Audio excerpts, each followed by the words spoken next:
Good morning and welcome to Free Advice Friday. My name is Keri for New Shelves Books, and we are here to talk about the business of being an author, publishing, marketing, anything that really falls in line that, an author might come into day to day.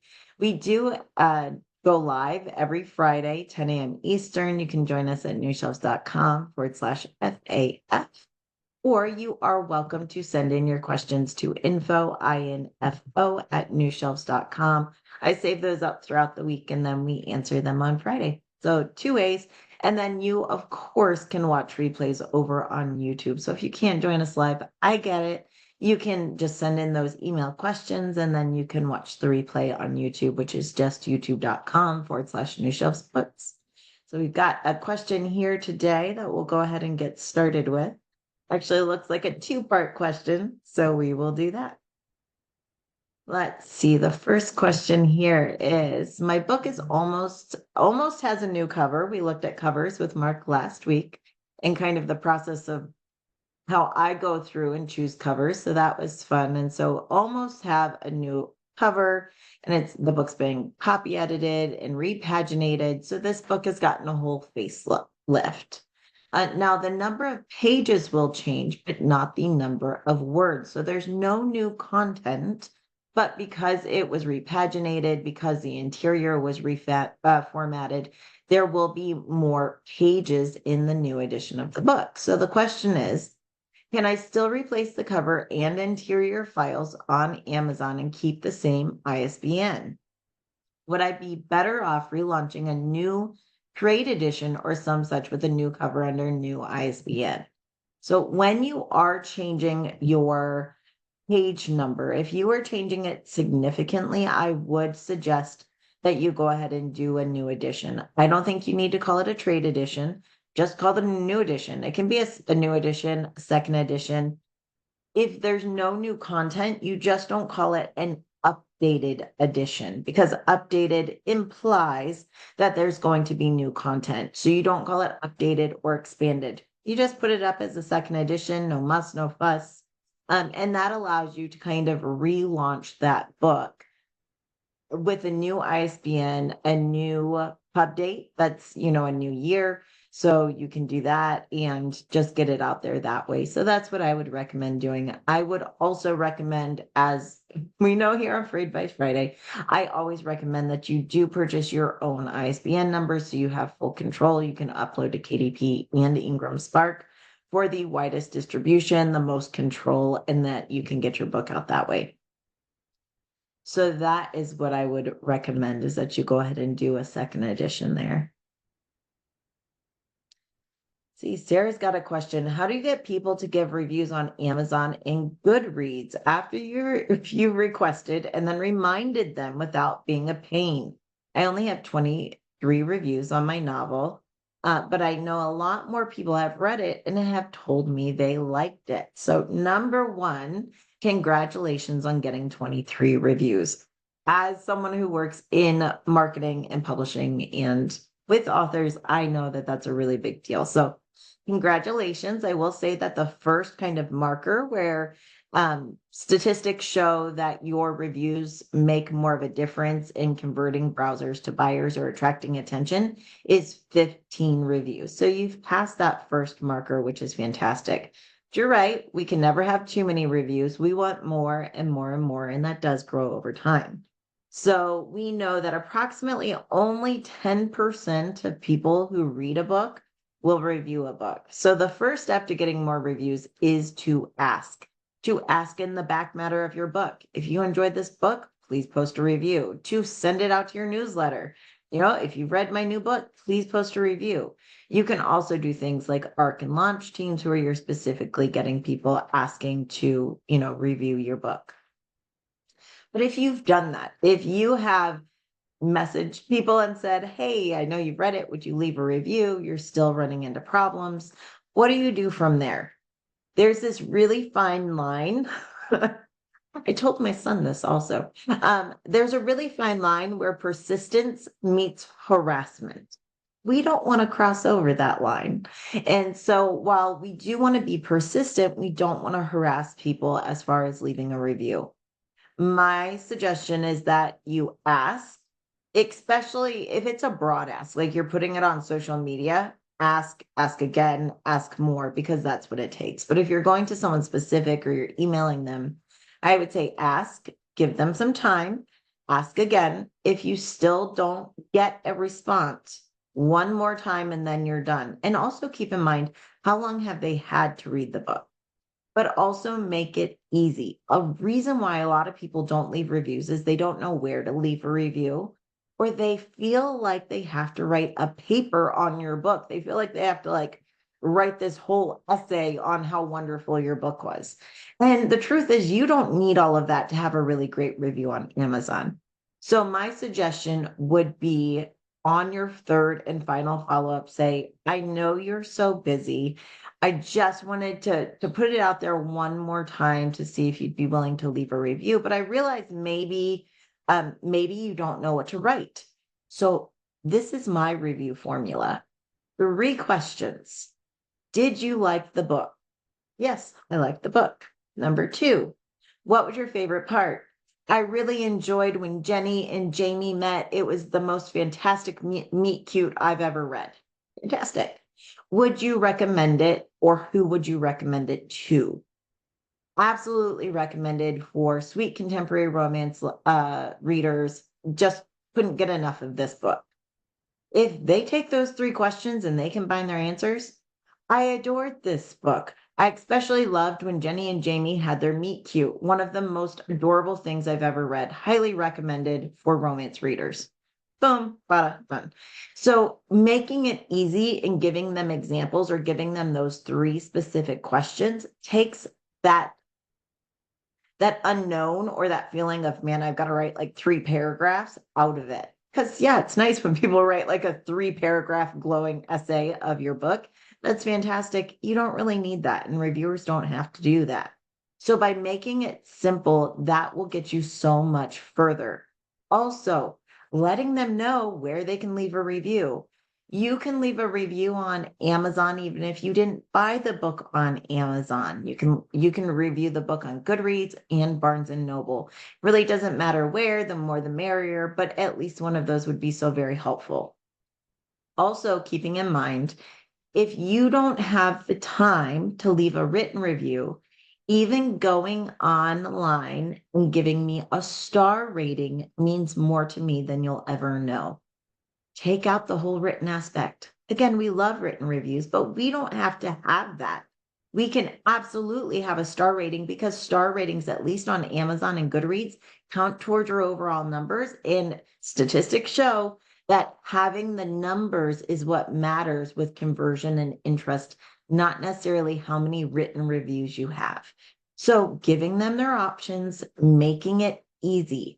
I will also say, for anyone who follows the New Shelves YouTube channel, which if you don't, why not?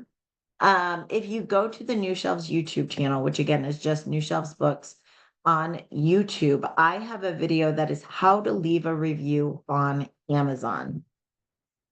I also have one that's how to leave a review on Barnes and Noble. But how to leave a review on Amazon, I actually walk people through the individual screens of what it looks like when you're leaving a review, asking those 3 questions and giving some tips there. So some people just are not tech savvy, and that's okay too. So giving them the screens is helpful. I have quite a few people who've just sent this video and said, if you're feeling kind of stuck and you don't know how to write it or where to find it, this video is a quick, play-by-play of exactly where to find this and how to leave a review. So I'll drop that link here in the chat for anyone on Zoom, but anyone watching a replay or watching on Facebook, just go to New Shelves Books on YouTube, search review, it'll pop up. It's got several thousand views. So you'll definitely find it there. But make it easy. After the 3rd time, my friend, we've moved from persistent to harassment, and let's walk away from that. Let's just realize that person may not be doing it. Maybe they didn't actually read it. People lie. No, it's a secret, but sometimes people bought it and didn't read it. Or sometimes people say, oh yeah, I bought it, and they didn't. Or they're midway through and they lied. Sometimes they read it, but they didn't like it as much as they said. And sometimes they're just really busy and forgetful. And they're never going to do it because it's just not a priority for them. There are so many different reasons on why someone may or may not do, what they say they're going to do. But after the third time, bless and release and go on and find new readers and new reviewers. Um, because they are out there, I promise. The more you sell books, the more chances you have of reviews. Again, keep in mind that 10%. So if only 10% of people who read a book will actually review it or rate it, that means for every 100 sales you have, approximately maybe 10 people will rate or review that book. And sometimes I think that number is even lower, especially if you're doing like free giveaways or things like that. So just keep that in mind. Let's see. Yay. I've been following you for 2 years now. Thanks for coming along for the ride. I'm finally close to finishing a book that I'm planning to self-publish, and after being scammed by a vanity publishing company, which breaks my heart, I would like to know how I can use New Shelves paid services, but I'm unclear how we support self-publishing authors. That is a great question. So the way that New Shelves works with self-publishing authors, we have several ways, is we do consulting um, for both publishing and marketing. So if you need someone to look over your publishing plans, your final files, and your distribution, like where's your book going to be published? How's it going to be published? Are my book files and my cover and everything up to standard? We do consulting for that, where we work with you to make sure you've got everything in line before you publish in your own accounts. We also work with authors on their marketing strategy. We do book launches and plans, and then we do after launch marketing as well to bookstores and libraries. So we work with authors in a number of ways. We also run ad programs for Facebook and Amazon. So depending on your needs, but the best way is just get in contact with us over at New Shelves. We'll schedule a call so we can talk about your book specifically, and then we'll make a plan of, what is best. And that's either a full marketing program, or again, we do consulting. We have some authors who are so savvy and smart, and who have the time and the patience to do a lot of their own work, but they need a step by step. They need a strategy. And that's something we do as well, where we sit down with you, look at everything, and help you create the strategy and help give you the resources and the tools for you to actually go ahead and take control of your book launch. Which for the author who likes to DIY, or who's maybe on a lower budget but really wants some professional strategy in there, that's a really great option. So definitely get in touch, and you can just email us info@newshelves.com. Speaking of covers, a book cover critic told me my cover wasn't good and I needed a quote professional unquote to do the cover and then republish it. The person who did my cover is a graphic designer with more than 30 years experience in the field, working for newspaper, high-end magazines, and doing book covers. What do I do? Man, this one's tough. So sometimes I would say number one, don't always trust one person. What I would be doing is take that feedback and ask yourself, is it helpful? Is it true? And what can I do about it? So, number one, is it helpful? It can be if you choose to take that feedback and say, hey, let me investigate that. Maybe you're right. Let me investigate. Don't just take their word for it. What I would do is I would go directly to Amazon. I would be going to your categories, your genre, and I'd be looking at 3 of the most popular authors in that genre to see how your book cover compares, and be honest with yourself. You're only hurting yourself if you're not honest. And then go to the bestseller list and look there. If your book was literally, and I even will take like a picture of your book cover, stick it in one of the spots, like screenshot the bestseller list, and then take your book and put it in one of those spots on the bestseller list on Amazon. Does your book fit in? Does it hold up to the standard and quality of the other books? Sometimes when someone says you have a bad cover, it's not that it's poorly designed. Sometimes it doesn't fit the genre. So I would be asking yourself these questions. Now, if you find, no, you know what, my book fits in this genre, and honestly looking at it, I don't see any big red flags. Well, then maybe that person was sharing their opinion with you. And we all have opinions. And that's all I'll say about that is we all have opinions.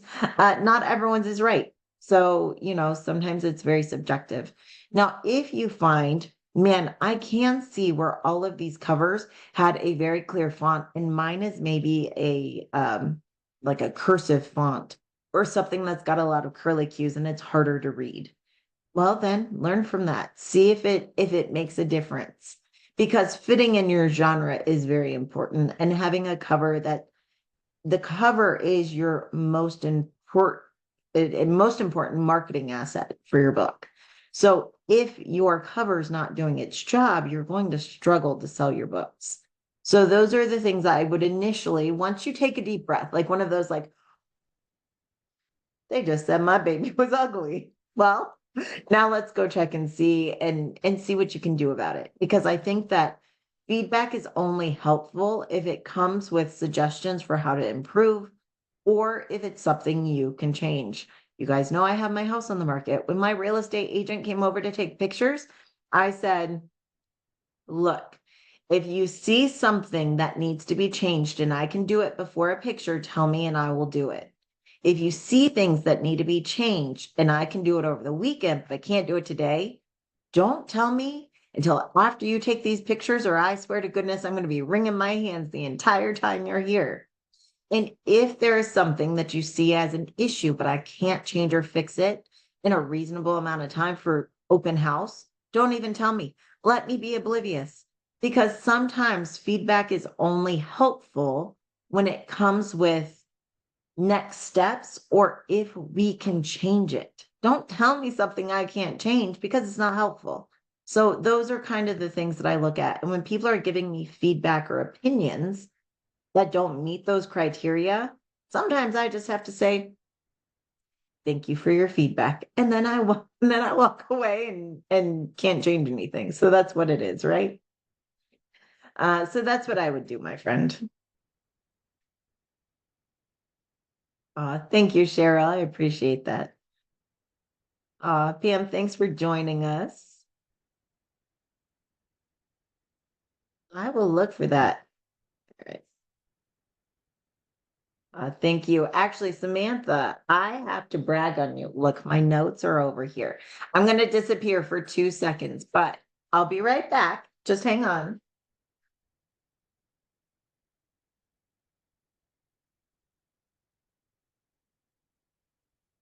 I never promised to be organized Friday morning, so just bear with me here. So Sam and I have worked together on taking her backlist titles that weren't selling, and I was that person who said, "Sam, I love your books, but I think they need some work. I think you need new covers." But I made some suggestions, and we worked through it together. So it wasn't just critical feedback, it was critical feedback with steps forward. And Sam and I worked together to do that. And we took the books that she'd already written, or books that were already written, or books or series that were started but hadn't finished publishing them. And we started working together to really take that backlist and start selling it more. Like, you've got these assets, let's sell it. Sales were pretty dried up. So we did some things. We optimized distribution. We put some things in Kindle Unlimited that hadn't been before. We did new covers. We separated out pen names to help those algorithms and things. And then we started launching Sam's books in March of this year.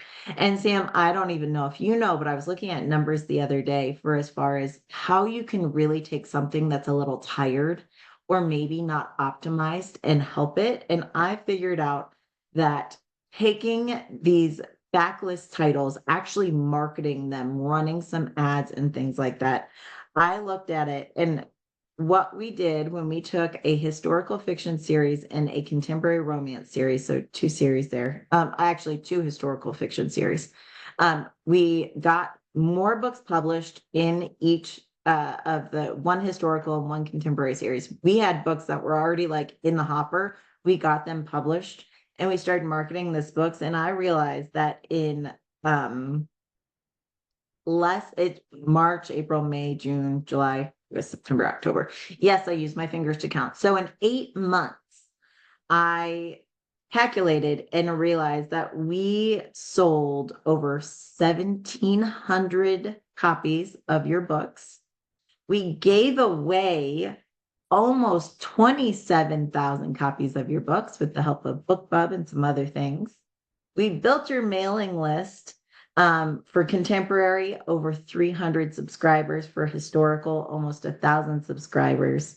And the royalties are up in less than 6 months. When I actually counted when we started selling, royalties are up almost $5,000 in 6 months.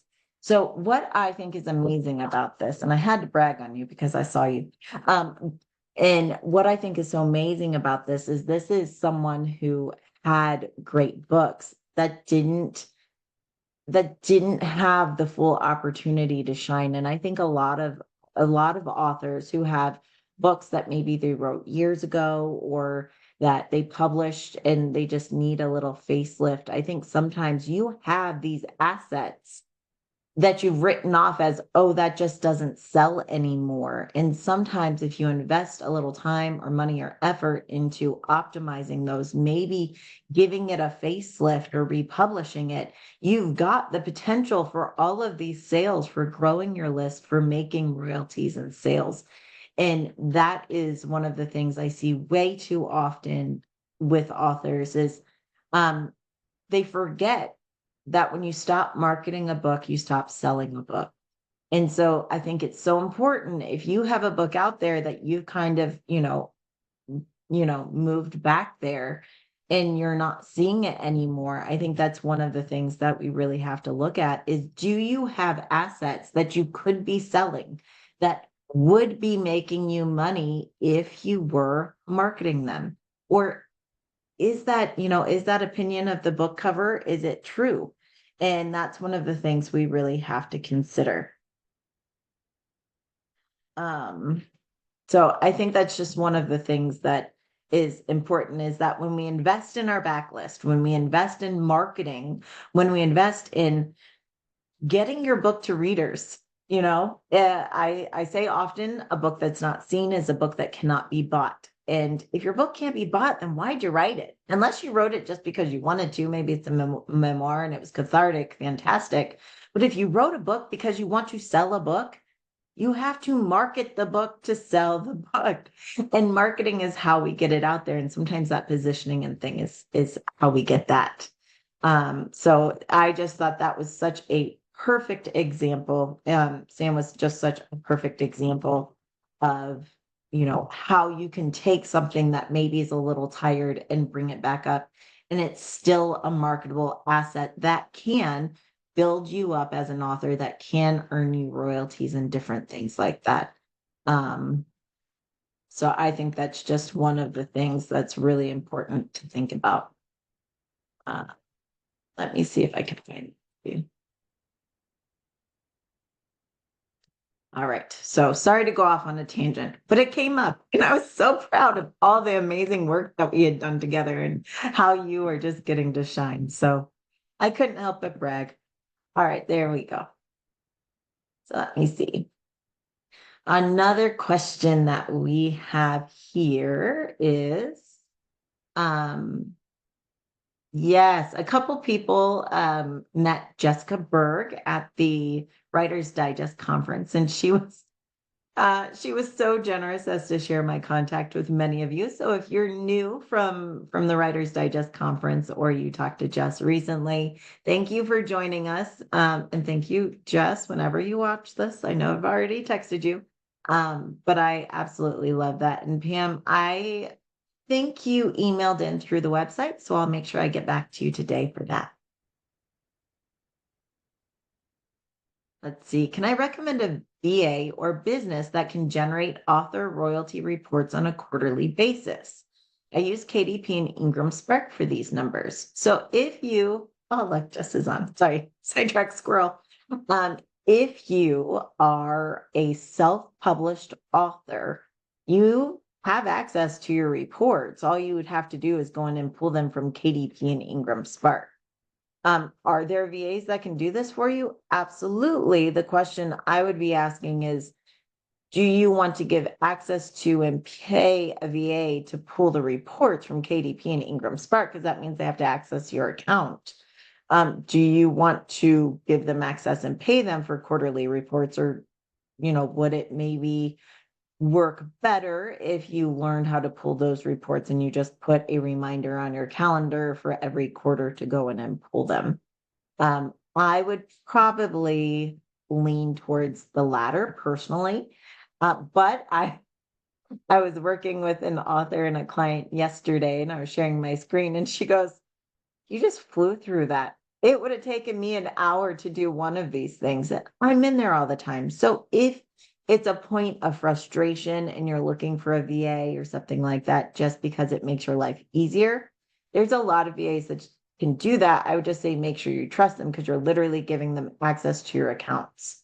Another option is to use something like an aggregator for royalty reports. So one I've been using more recently is called Author Helper Suite, and it pulls royalties. It can pull royalties from multiple books and multiple platforms.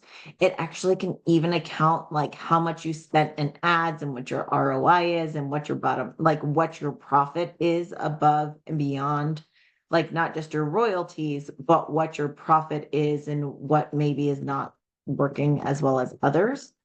You do have to connect a lot of your accounts in order to get that information and that access. But the website for that is called the Author Helper, and it's called Author Helper Suite.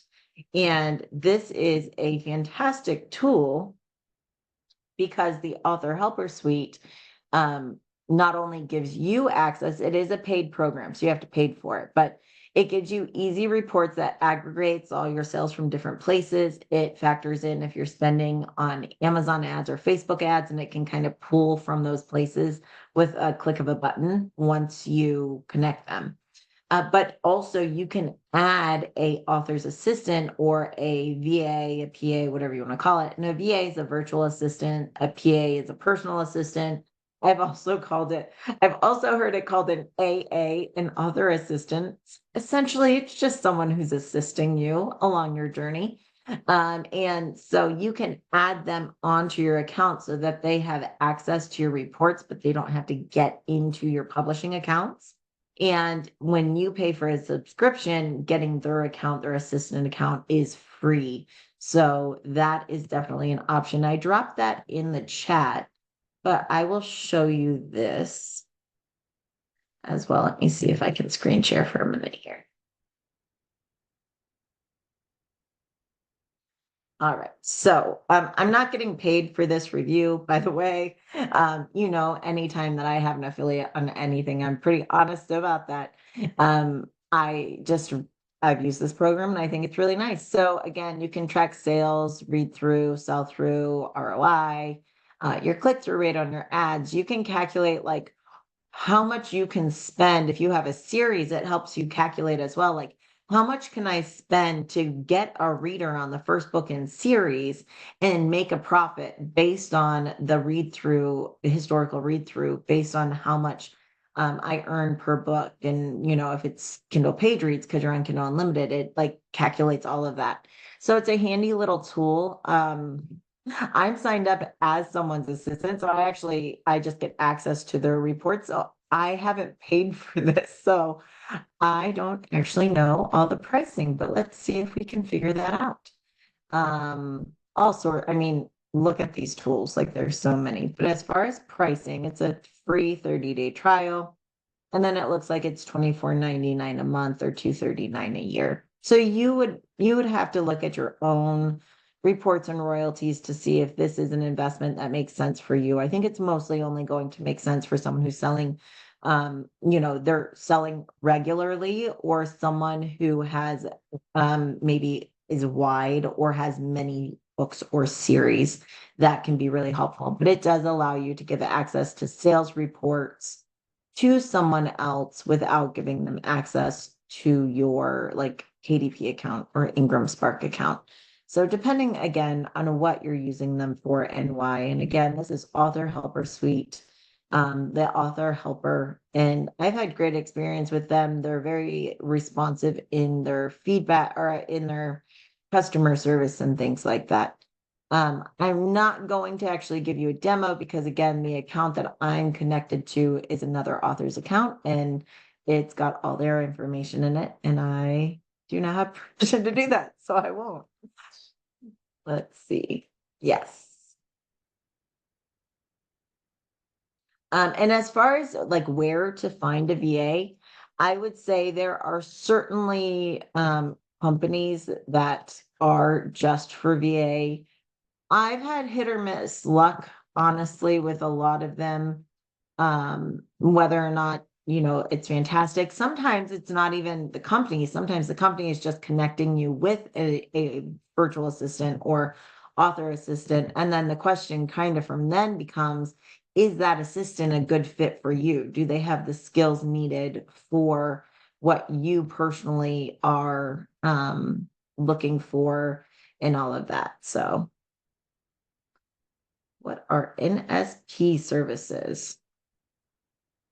NSP might be New Shelves Publishing Services, which is what New Shelves is. But if you saw it on the Author Helper Suite, I don't know. I'd have to go look that up. That's a great question. As far as VA assistants, I think asking around to other authors, other, author groups who they use and getting direct referrals is great.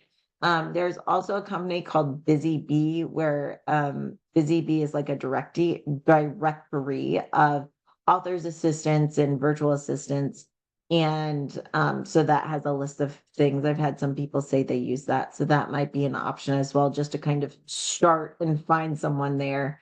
But keep in mind that everyone's got different skill sets. You may find a assistant, a virtual assistant that is fantastic with mailing lists and like MailChimp, but they don't know the first thing about KDP and pulling KDP reports. Or you might have someone who's fantastic at social media, but they're not good at websites. And so it's really important to make sure that you're looking at the skills that that person has and then kind of just making sure it's a good fit for what you need, because that's really what it comes down to. Oh, NSP. Thank you. It's New Shelves. So New Shelves Books is our name, but our official legal entity is New Shelves Publishing Services, LLC. So that's probably why. Sometimes we're NSB for New Shelves Books, and sometimes people refer to it as NSP. So that might be why. Perfect. So many acronyms, so little time. Oh my goodness. All right. One of the things that I saw this week and I wanted to just talk about was kind of the state of the industry, because I've been seeing this a lot. I have had so many people email me and say their sales are down this month for October. Their numbers are down. Their ads aren't getting as much reach.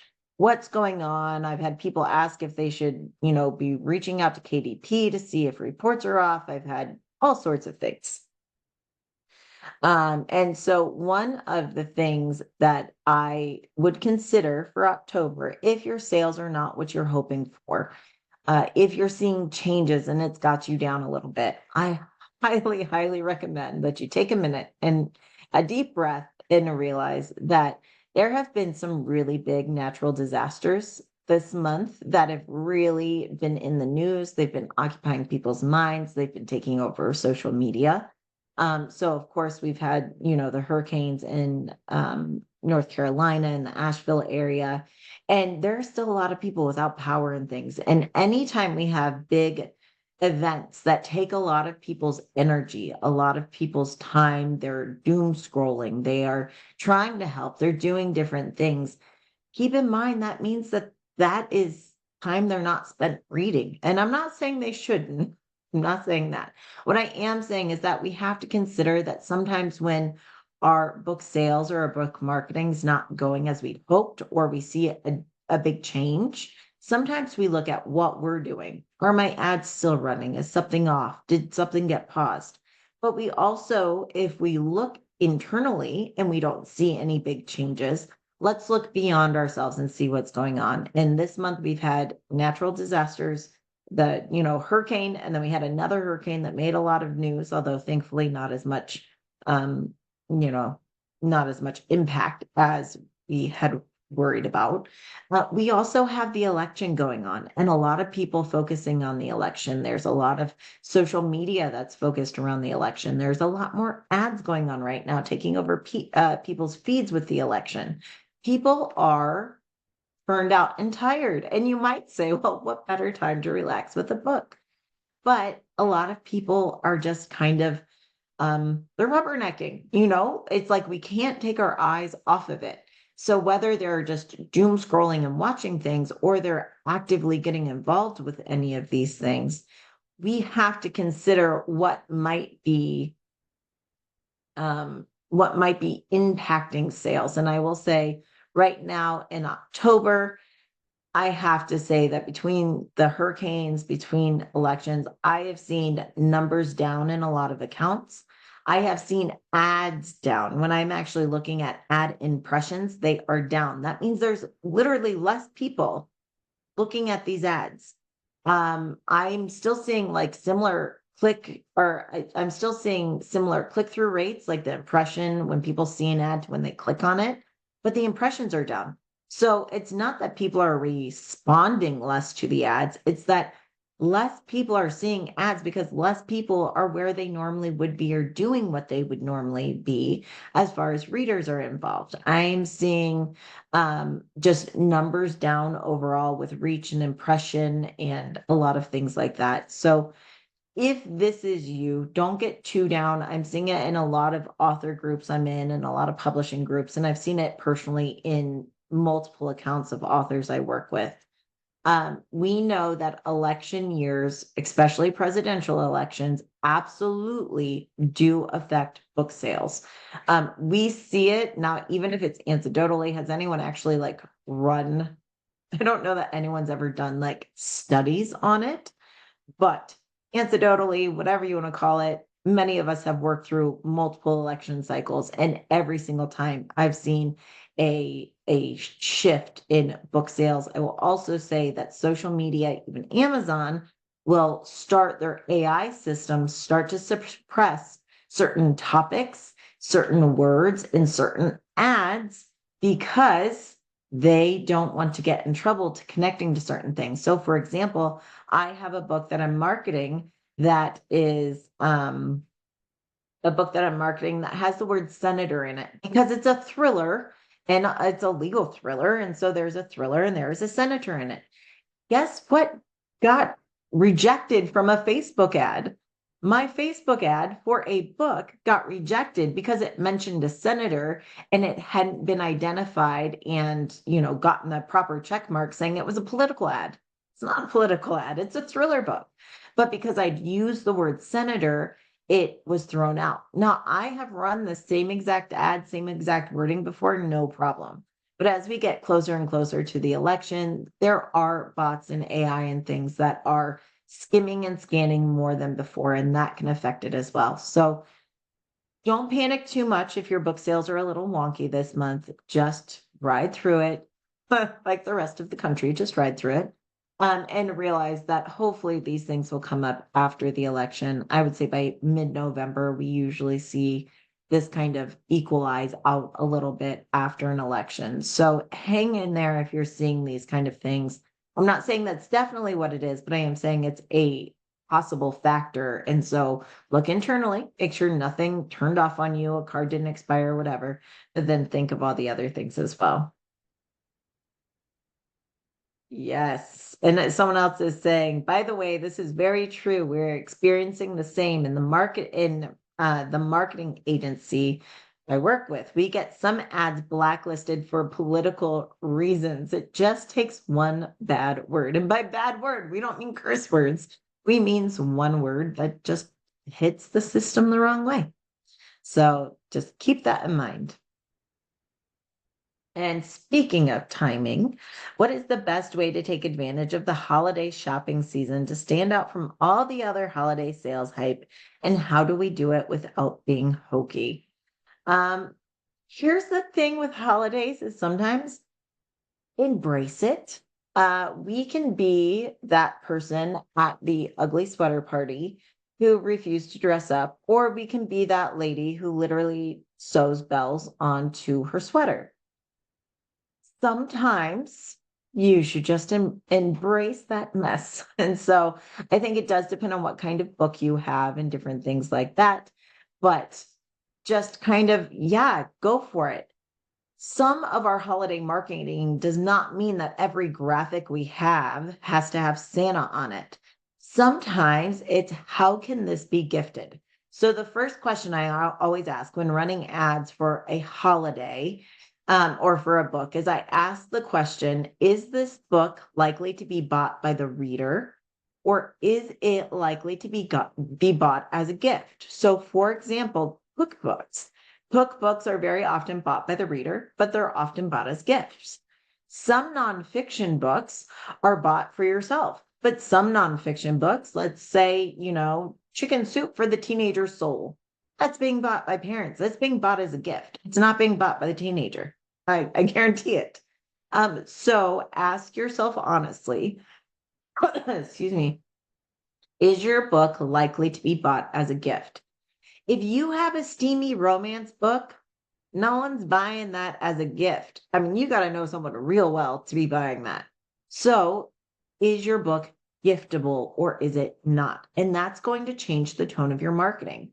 If you have a children's book, then having a child opening a gift looking really excited as your image, and then say, give the gift of reading this holiday season, and then talking about your book and why it's an amazing gift for kids is a perfect way to lean into the holiday. If you have a steamy romance book, then it is not the best way to say, hey, buy this as a gift. It's not going to happen. That is when you want to change your marketing, and maybe you've got a sexy looking Santa and it says, what's Santa bringing you this Christmas? Or don't wait for Santa, buy your own gift, and you market it that way. So you have to think about who's buying it and who they're buying it for. For the holidays, especially, is it giftable? If it's not, don't try to make it giftable. If it's not, be honest with yourself. If it is giftable, lean into it. If not, how can you use the holidays to kind of lean into that and kind of be a little bit, a little bit hokey maybe, but it gets the attention. We know that as far as book sales go, approximately 40% of book sales happen between November and January. So it is the season to be marketing. It means that a lot of companies, not just books and authors and publishing, but a lot of advertising and things people will be running ads when they don't necessarily always during this holiday period. Know that sometimes means that your ad expenses go up, that it's harder to be seen at a lower price. You might have to lift your ad budget up, but you're hoping to offset that with more book sales because it's the season for it. Also know that even if your book is not necessarily giftable, people are going to be online shopping more. So they will be on Amazon.com more, even if they're not looking to buy themselves. Because as everyone who's ever gone on to Amazon to buy something knows, it goes like this: one for you, one for you, one for me, one for you, one for you, one for me. We tend to buy more things for ourselves, even though we shouldn't around Christmas or holidays, however you celebrate. But so just know people are buying for themselves as well. So it can still be smart to get yourself out there. Um, think of how people are buying, though. People will be on Amazon more because they're buying gifts. Facebook, people will tend to be on social media always. So that's one of the things. As far as BookBub ads, um, if you're talking about a BookBub featured deal where you're featured in their newsletter, I don't think there's really ever a terrible time to be in a BookBub featured deal where you have to submit your book. If you're chosen, you pay them a fee and they market your book out. If you're not chosen, then you didn't pay anything, but you get nothing. As far as BookBub ads, I don't love BookBub ads, generally speaking. I think that at the beginning of a book launch, they can be smart to drive algorithm, to drive also bots. But BookBub ads tend to be expensive and they don't tend to have a great conversion rate. And people on BookBub are specifically, they're on a discount site. They're looking for things that are free, 99 cents, maybe 1.99. So just know that you're probably going to spend more than you make in royalties on those ads. They serve other purposes, like I said, driving algorithms and also bots. But I don't recommend using them for a long-term strategy personally. Others may have had different experiences and they're free to share, but I wouldn't necessarily do that. When is the best time to start advertising for holidays and Christmas sales considering the election year? Should we start them the day after November 6th? No, we should not. Keep in mind, this has been an incredibly polarizing election year. So no matter what happens on November 5th, there's going to be some types of feelings and uproars, probably in the week following the election. I would not lean into marketing and start new marketing and advertising until at least a week after the election, personally.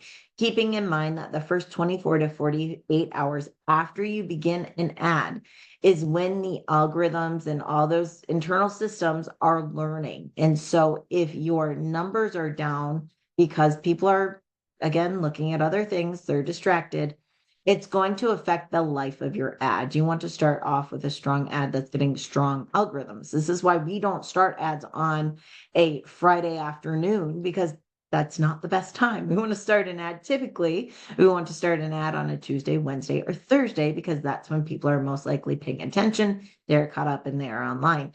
So I personally would not be starting until about a week after the election, depending on what's going on in the market at that time. I mean, that really, really depends, right? Just to end on a high note, because I know it's 11 o'clock, I was just reading some numbers as far as how many deals are being made in the industry. When I say deals, I am talking about agents who are signing authors and pitching them out, and then publishing houses that are making deals with those authors and agents. And I have read that those are up for the third quarter this year over last year. And I love to see that. And the reason why is when we see agents and publishers and authors making deals, that is a hint of what's to come in the next 2 years of publishing, marketing, and book sales. And so seeing the numbers up in this third quarter here for book deals means that publishers who have a lot of money, do a lot of research, are seeing positive trends to where they are investing in books that will be coming out in 2 to 3 years. So that is a really good sign as far as where the industry is headed. There's more breakdown. I personally subscribe to Publisher Marketplace for all the numbers, and I highly recommend that. It is a paid newsletter, but if you're interested in the numbers, I highly recommend that. But I just wanted to share with you all because, again, I think it's such a positive note to end on, seeing what's coming up in the industry. So I think that's fantastic. Thank you, everybody, for being here. I know we had some snafus in the beginning, but I appreciate you being here. I will be back next Friday, 10 a.m. Eastern. If you have questions I didn't get to, just email them, info@newshelves.com. If I can't answer them by email, I save them up for next Friday. Or if you're interested in working with New Shelves or finding out how we might be able to work together, email again, info@newshelves, and I'll get back to you. Thanks so much, everybody. Have an awesome weekend, and I'll see you next week.